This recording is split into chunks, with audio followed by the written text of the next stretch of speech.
Guys, good morning, good morning. Ayan, ako po ay magtatapon ng pinaglamunan ng anak ng amo ko. At dadalhin ko po dito sa labas, guys. Baka sakali lang maririnig mo pa, tibok ng puso ko'y ikaw ang sinisinta.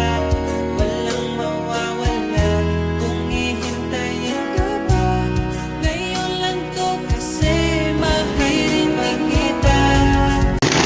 Ating bubuksan ang pinto at sobrang init sa labas. Ayun ang aming basurahan. Ayun guys.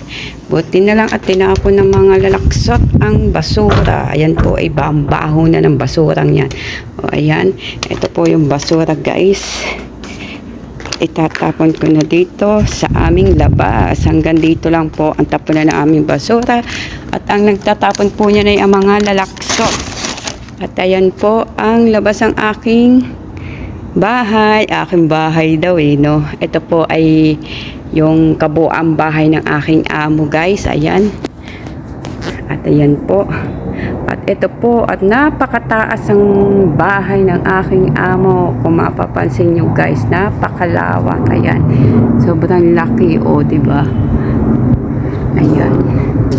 Ayan, iikot ko po kayo dito sa bahay ng aking amo. Ito po ay labas pa lang ha. Sa labas pa lang po ito guys. Ayan. Kahit sobrang init guys. Ayan. I-around the world ko kayo dito sa bahay ng aking amo. Dalawa po ang kanilang guest room dito sa labas. Ayan. Ayan guys. Kung makikita nyo. Ayan. Ito po ay ang guest room. Ayan. Ayan po ang guest room guys. At syempre, ito din ay may kubeta sila dito. At ayan si ako. O diba hindi kita. O yan guys. Ang nagbibideo ay si ako. Ayan. At ayan ang kabuang bahay ng aking amo. O kita nyo guys. Ito po ay likod na. Ayan. Ito po yung likod. At eto naman ang mga halaman. Nag-garden po sila dito guys. Ayan. Ito po ay dati ay nasa harapan. Yan. Ay kaso nga laang ho ay mainit at kaya't inilagay din sa likod. Ayan. At syempre kada mo pag nahangin. At ayan ho. Ito ho ay kusina. At ito ho ay neighbor. O ayan. Ayan ho ang neighbor. Pilipina din ho ang nakatira doon. Yun.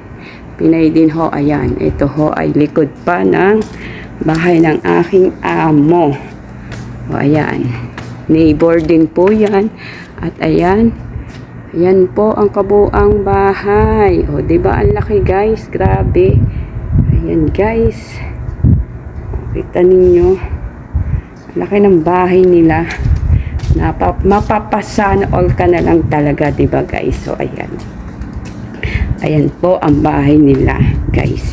At nag-garden din naman sila kahit tag-init dito. Tsaka lang po yan naganda pag tawag doon pag taglamig. Ayan. At meron din naman pong halaman na kahit sa taglamig ay hindi rin po maganda at namamatay. Iba po dito ang halaman baga. Hindi katulad sa atin sa Batangas, ay sa Pinas ho. Ayan, ganyan. Kaya yan guys, hanggang dito na lang aking vlog. See you next vlog. Bye bye. Love you all. Thank you for watching.